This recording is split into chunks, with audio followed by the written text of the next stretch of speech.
Coastal Resources Management Council. Meeting today is Thursday, April 29, 2021.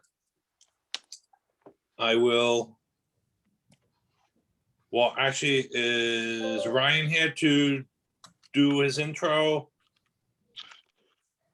There he is. Do you have an intro that you want to do, Ryan?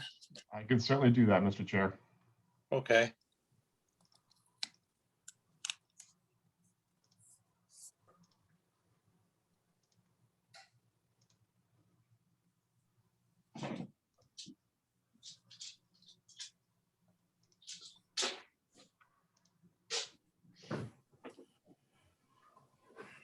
This is the Coastal Resources Management Council virtual semi-monthly meeting, 4/29/2021, conducted in accordance with Executive Order 21-30, 133rd Supplemental Emergency Declaration Extension of Executive Orders.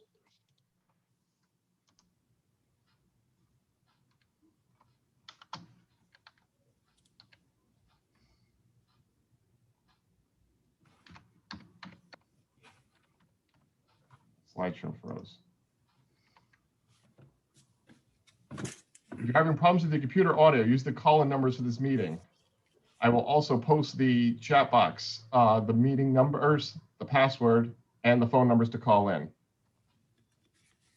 Meeting participants, please be advised, this is an online meeting, including all audio, video, and names and comments are visible in the chat box are being recorded. All members of the public who wish to comment during these proceedings must correctly identify themselves before proceeding.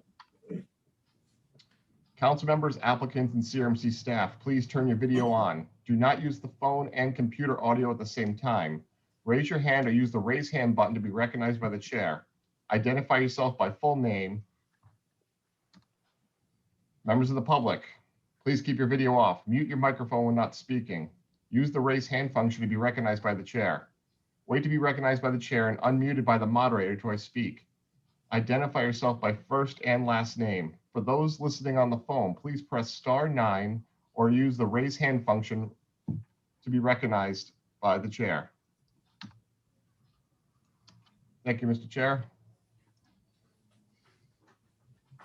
Thank you, Ryan. At this time, I'll do an attendance roll call for the council themselves. My name is Raymond Coya. I am vice chair. I am serving as chair this evening. Our chair, Jennifer Cervenka, is excused. Donald Gomez. Present. Jerry Sahajian. Present. Joy Montanaro. Present. Ronald Gagnon. Present. Michael Hudner. Hudner present. And Patricia Reynolds. Present. And as far as CRMC staff, our executive director, Jeffrey Willis. Present. Deputy Director, James Boyd. Present, Mr. Chairman. Legal counsel, Anthony DeSisto. Present, Mr. Chairman. Moderator, Ryan Moore. Present, Mr. Chair. Public information and educational coordinator, Laura Dwyer. Present. I see Ross Singer is here. I'm sorry, I may not know some titles, but Ross Singer. Present. Emily Skeekin. Present. I'm looking. Dave Reese, I know is our supervising biologist. Thank you, President. I think I covered everyone as far as that. And our court reporter, Cindy Tangney. Present. All right, Jeff, did I miss anyone? I'm looking at everyone on my screen. I think I have everyone. No, you got everybody, Mr. Chair. Thank you. All right. So first matter on the agenda will be approval of the minutes of the previous meeting that was held on April 13, 2021. I know Lisa has sent them out to the council members. Does anyone have any questions, or does someone want to make a motion to accept them as presented? Mr. Chair, I have one question. Yes, Mr. Sahajian. Does that mean the minutes from the executive session are kept sealed, or are we approving those minutes also? If I may, those minutes need to be approved. They're still sealed until unsealed. Okay, so do we approve those minutes? Can we approve those minutes this evening? Does everyone have copies of them?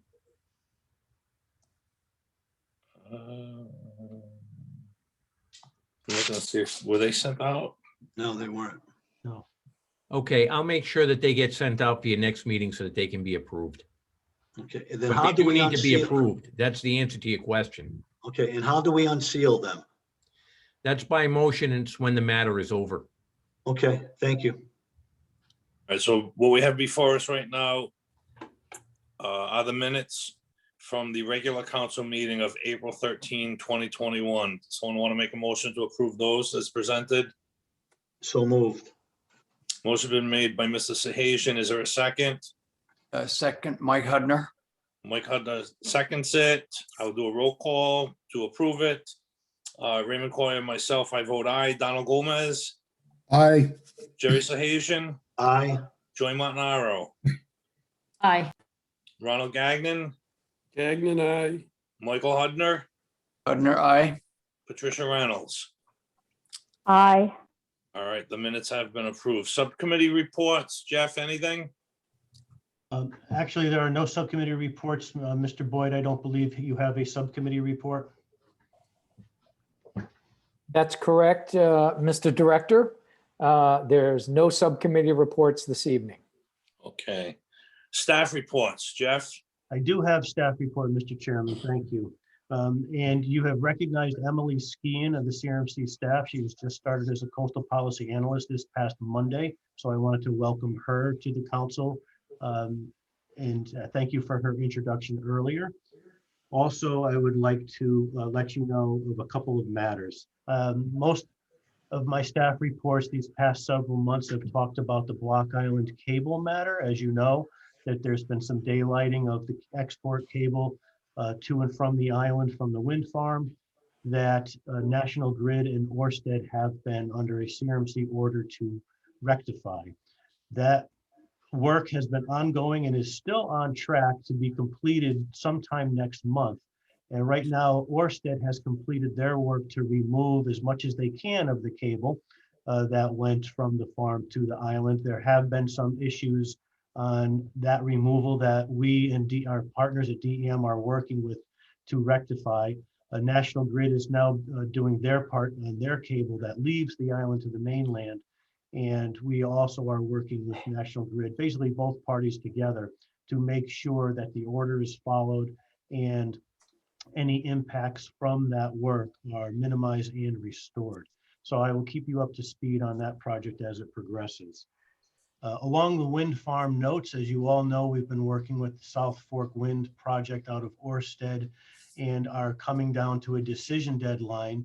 Tonight's meeting was originally scheduled to have staff present to you a recommendation on its review of the South Fork Wind Farm relative to the enforceable policies of the ocean SAMP. However, the two parties, Ørsted and the CRMC, have entered into another stay agreement, the 7th, as Jim would tell you, the 7th, to have that decision deadline become June 1st. So we are having a fervent attempt to have more negotiation meetings between the parties in hopes of finding common ground on a mitigation plan for the South Fork project. And those are happening as we speak. We've already had one this week. We will have a couple next week and the week after that too. So more to come on that, but I just wanted to let you know that we have another stay agreement and our CRMC decision deadline is now June 1st. So you will have a staff recommendation in front of you at your second meeting in May. Also want to let you know about the Rights of Way program. Working with our legal counsel, Tony DeSisto, and the Roger Williams University Law School and their fellow program, we are about to enter into a cooperative agreement, if you will, with the law school that will allow some of their fellows to help do the legal research necessary to help determine whether or not sites as proposed by municipalities and or CRMC are indeed or can indeed become designated as public. So we're very excited about that partnership with Roger Williams. Actually, Tony, I don't want to steal any of your thunder, but for the attorneys on board and in the audience, Every law student has to do 50 hours of de novo work. So that work will be supervised by Tony to help the students meet their graduation requirement while also helping us do that legal research on these potential rights of way. So we're very excited about moving that program forward. Lastly, along the lines of staff resources, tonight is Dave Reest's last presentation in front of the council because he is retiring tomorrow. Dave has put in over 34 years of service to the state of Rhode Island and CRMC specifically. And as you know, Dave's fingerprints are everywhere in the coastal program, and they're outstanding fingerprints. He has given us excellent advice, expertise, and experience throughout his 34 years. As you well know, in his presentations in front of you, he represents the agency very, very well. So I don't want to embarrass him anymore, but I did want to let you know that. Sure we do. Dave, and we have one other staff, Tim Mott, who is also retiring tomorrow. Tim is not here tonight. I do want to recognize him, but because Dave is here, I wanted to just impress upon everybody that, and again, you already know how the value that Dave Reese has brought to this program. So that's my staff report, Mr. Chair. Thanks, Jeff. And Dave, on behalf of the council and myself personally, I'd like to congratulate you for all the fine work and the years that you've put. I want to say thank you for your dedication. I've been on the council a long time. And to quote Jeff, your fingerprints have been on many a file that I have had the opportunity to review. And it was with your expertise that it allowed me to make the decisions that I made. So congratulations to you and thank you. And I'm going to deviate from 1 second because many of the members here have been around for a while. Just open it up if anyone wants to say something quick to Dave. Just pop in. I'd just like to follow on your comments, Ray. I agree with all of those, but one of my big takeaways from David is all the wisdom I gained on kayaks and fishing and where the stripe. Well, he wouldn't always tell me where the stripers were, but he might after the fact told, at Christmas time, he told me he found them in September somewhere, But at any rate, it's been great talking to you, Dave, and working with you. And I hope there's, what can I say, tight lines and sail with a smooth wind at your back. Thank you very much. Mr. Chair, like Mike Hudner, can I add something here? I take that as an affirmative. Dave, you've been great. You're thoughtful, always calm, very thorough, and you've helped us all immensely. Thank you so much, and I wish you great satisfaction in the years ahead of you. Thank you. And Mr. Chair, I'll just add on behalf of DEM, David's worked closely with a lot of members of the DEM, and we will certainly miss him. And he'll be some big shoes to fill. He's us a lot with many issues regarding the coast and permitting, and we will certainly miss him also. Thank you, Ron. Dave, I'd like to also say you will be missed. Thank you for all your help over the last few years. It's been invaluable. And I wish you the best in your retirement. Thank you. Anyone else? All right. Yeah, I would just like to say thank you to the council. I very much appreciate all the work that you put in on a voluntary basis, and I don't think you're appreciated for what you do for the state and for the coast. And I think the bad press sometimes really bothers me, and I don't think the council deserves it. I think you guys do a great job. Thank you. Good. Here, We here. may have you make some calls on our behalf, echoing that sentiment. But all right, we will get into our agenda. Our first matter on the agenda are applications which they've been out to notice and are before the full council for decision. First matter is 2020-10-060, Rhode Island Department of Transportation. An application to replace demolished I-95 northbound viaduct and Route 146 ramp bridge located in the city of Providence, Rhode Island. Is there representatives here from the Rhode Island Department of Transportation? Mr. Chair, I believe there are. Ross Singer on behalf of staff will be presenting, and I think Ryan will need to let in the DOT representatives. Okay, But Ross, if you want to make your presentation. Thank you. Good evening, Ross Singer, permitting engineer, CRMC. This proposed project consists of the reconstruction of I-95 northbound through downtown Providence. The proposed work includes the remaining demolition and reconstruction of the northbound viaduct bridge over the Woonasquatucket River, the new collector distributor roadways, on-off ramps, as well as the relocation of the 146 northbound bridge. The replacement of the northbound and southbound viaduct bridge was previously approved in 2011, but only the southbound portion of this project was completed. A joint public notice was issued along with DEM water quality, and no objections were received. This project requires a Category B review due to the required variance for construction within the 50-foot setback. While no new construction activity is proposed within the waterway, a new bridge pier is proposed to be located directly on the coastal feature adjacent to the southern river wall. This is in a proposed in a similar location relative to the existing reconstructed southbound portion of the project. No fill within tidal waters is associated with the excavation and installation of this pier. However, a small area below mean high water will be impacted by the necessary removal of a stormwater outfall and subsequent restoration of riprap shoreline. DEM water quality certification and Army Corps permit associated with this small amount of fill have been issued already.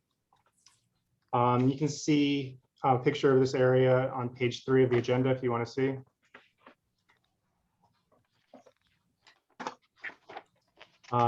Please, you can also notice there's an existing pier within the river. The columns are proposed to be demolished down to the top of that pier, and that pier will remain in the river for use by the city of Providence. Maintenance agreement from the city has been completed and submitted to CRMC. Should also note stormwater as well as soil erosion and sediment control requirements all been satisfied. Staff's opinion that impacts from demolition and construction activities have been minimized, and the applicant has addressed all Category B and variance criteria and has demonstrated that the project satisfies these requirements.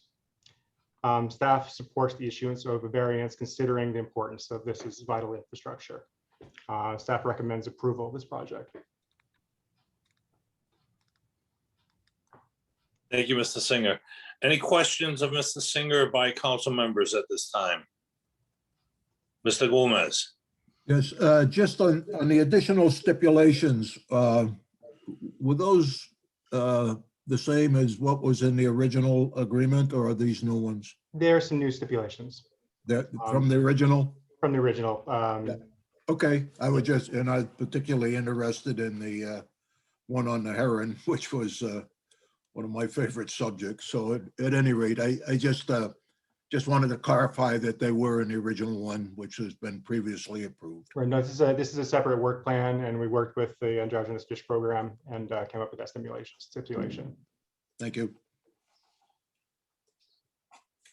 Any other questions of Mr. Singer by council members? All right, Ryan, are the representatives from DOT or the application present? I see their name. Do you have to let them in so we can visually see them? They should be able to unmute themselves and turn their video on. Okay. I see Anthony Pompey.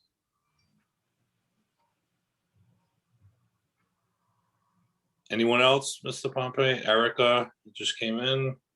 I do have a few team members here with me, Mr. Chairman. I'm Anthony Pompey. I'm the RIDOT project manager. I'm joined by Lou Macaroon, who just joined in there with the great background of our viaduct project behind him there. He's also in RIDOT project management. And I'm also joined by a few team members from our design build team. Erica Klinkhammer is with Power Engineering. She worked putting together the application. She's been working with Russ Singer through the process. And I also see Jason Duplessis, who is the project manager for the design build team, which is Skanska Manafort. Okay.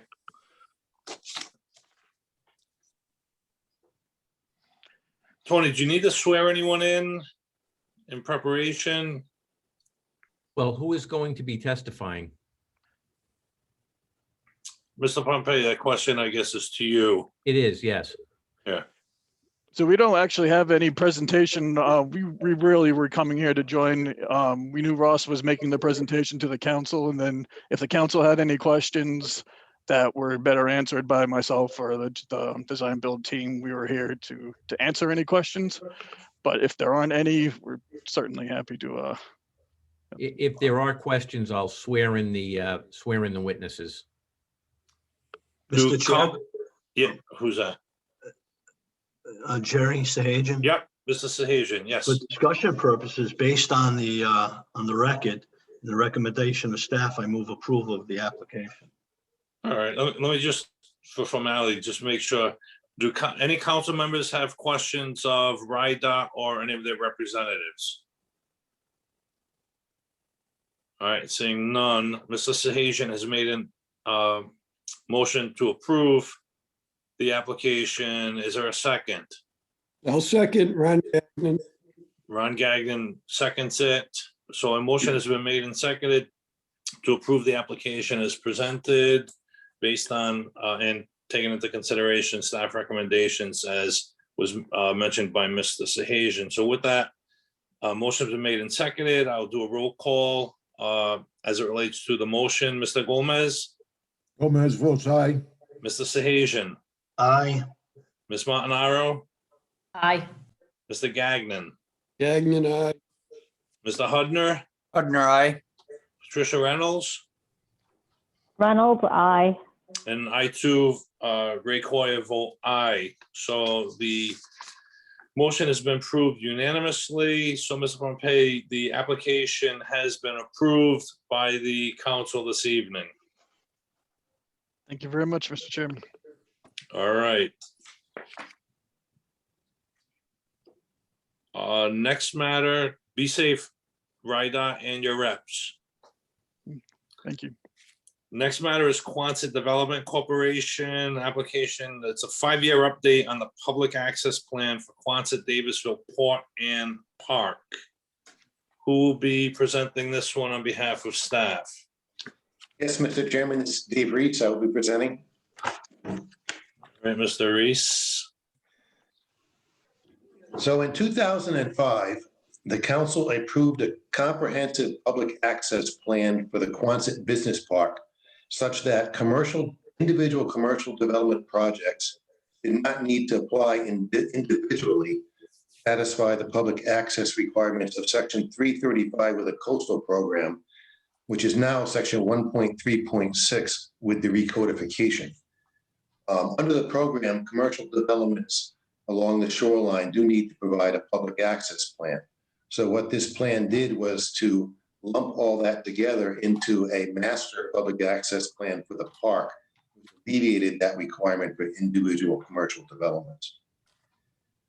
This approval now before the council, or plan requesting approval, is the third such 5-year update to the public access plan. And it represents, it is the third update before the council, because the original approval was 2005. There was another approval in 2010, 2015, and now 2020. In the council's agenda packet is a memo from Chelsea Seibert, who is the Director of Planning and Development, and I believe she would be here tonight, and a copy of the 2020 plan. This year's update is considered to be net neutral in that there is no additional coastal assets contained in the plan, although an additional recreational field, which does not provide shoreline access, is contained in the plan. The plan actually includes other areas in Quonset that do provide access to the public, not specifically access to the shoreline that would satisfy 1.3.6. It's not unusual for it to be net neutral. It's expected that there may be some new public access provisions we discussed and provided between QDC and the CRMC over time, but we do not expect that to happen very often.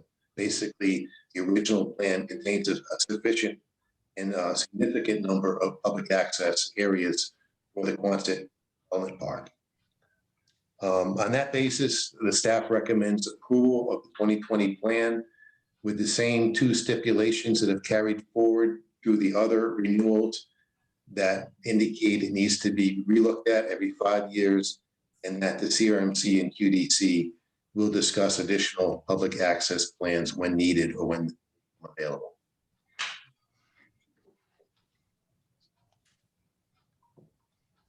Thank you, Mr. Reese. Any questions of Mr. Reese as it relates to our review and potential approval of this public access plan? No. I see.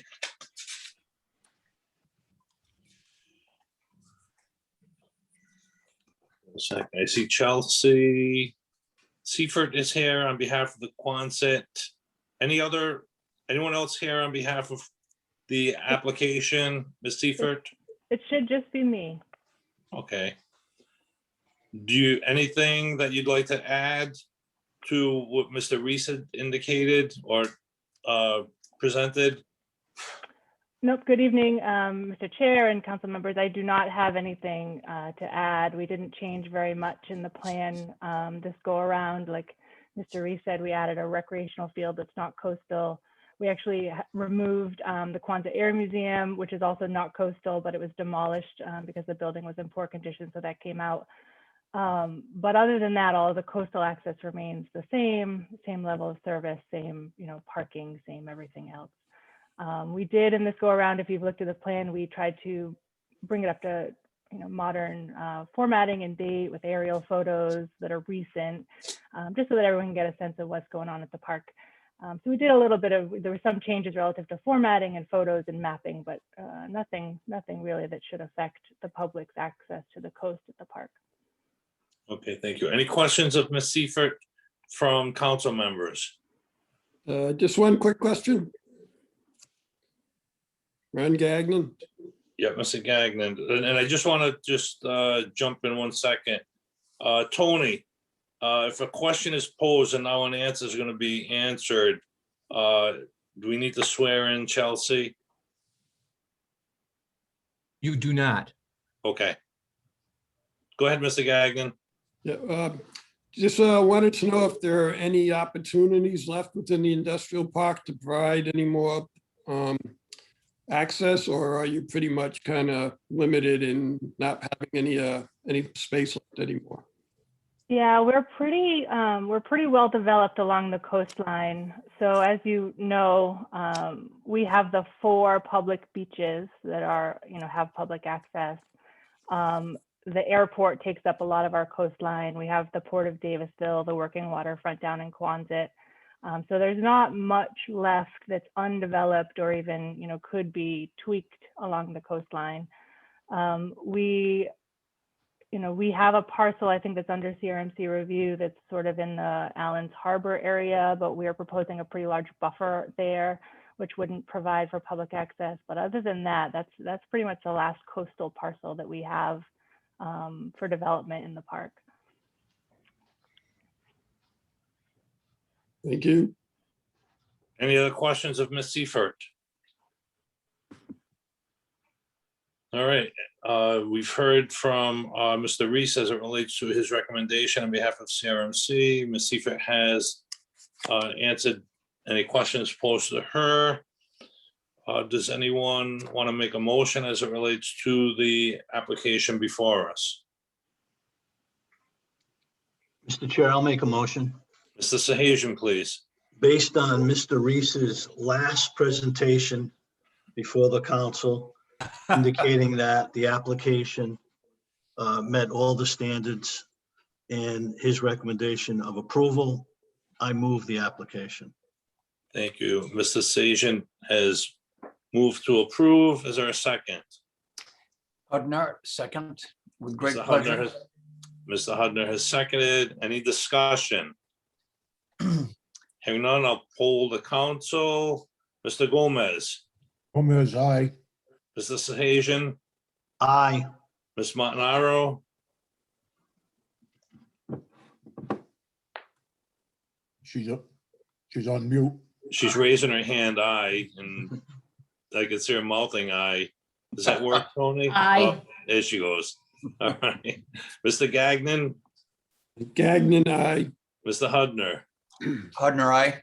Patricia Reynolds, Reynolds, aye. and I, Ray Coyer, vote aye as well. So the approval is unanimous. So thank you, Ms. Seifert. Thank you. And congratulations, Dave, and good luck. Thank you very much. All right. That concludes our formal agenda. I don't believe there's anything else to come before the council at this time. Am I correct, Mr. Willis? Mr. Chairman, I think we Yes. could have a big hand of applause for Dave Reese. Gotta make sure my mic is on. Yeah. Thanks, Dave. Thank you very much. Thank you. Yeah, Dave, congratulations. All right, with that, I'd entertain a motion to adjourn. Someone want to make that motion? Mr. So Gagnon, moved. Mr. Gagnon moves to adjourn. Ms. Reynolds seconds it. I'll just do a collective vote. All in favor, say aye. Aye. Aye. Aye. Anyone opposed? Let the record reflect it was a unanimous vote to adjourn. We are adjourned, and everyone be well and be safe. Thank you all. Aye. Thank you. Thank you. Good night. Everyone have a Bye-bye. good night.